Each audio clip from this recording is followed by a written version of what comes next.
Hello everyone, good morning and good evening. I'm cooking pork pata with potato and also opo. It's very delicious. Thank you so much for watching. Subscribe, likes, and share.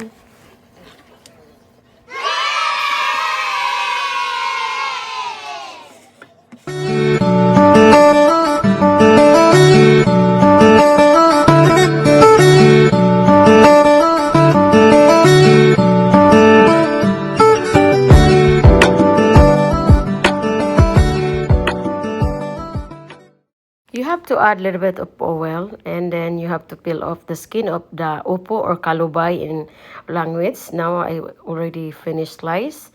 And then you have to add the potato. You have to stir fry like half cook.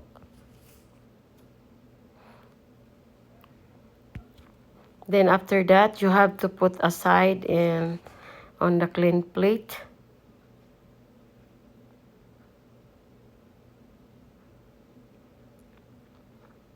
And also add a little bit of oil and add a slice of onions and also 5 cloves chop of fresh garlic. And then I add olive oil a little bit, guys, because it look lack of oil. And then you have to stir it. After the onions and half cooked, I add meat like fata, like pig feet, and also pork ribs, which I boiled more than 1 hour.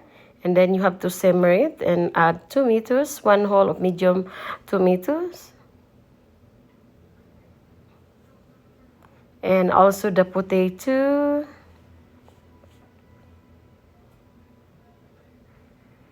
Thank you to all my subscriber, YouTuber, and also 1 tablespoon of pork powder and also 1 tablespoon of black pepper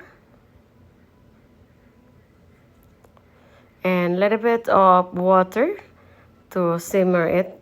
The meat, guys, is already cooked because I will, and also add like little bit of ketchup, maybe like 2 tablespoons of ketchup, and also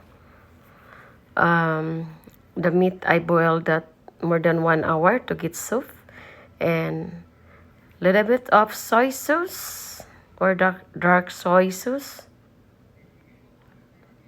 and you have to stir it.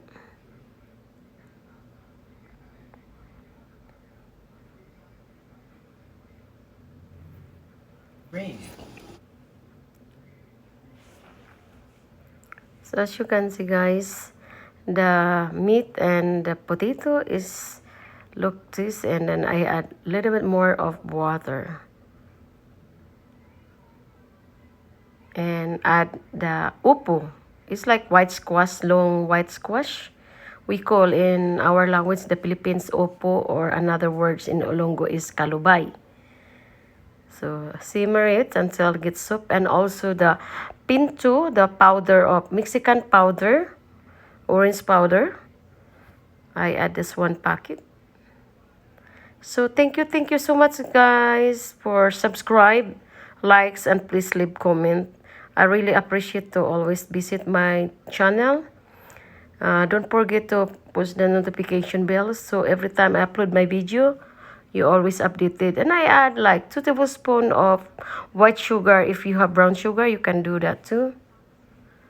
So it's up to you, guys, if you can add more, like whatever, like pork beans, whatever you want, you can to. Mine is like invented, and also last but not the least is the green bell pepper. If you have red pepper or bell pepper, you can have too. So thank you so much. Now the food is ready to serve. Subscribe, likes, and please leave comment. God bless to you all, my idol. Thank you for so. Please support me, guys, and subscribe and leave comment. See you for my next video.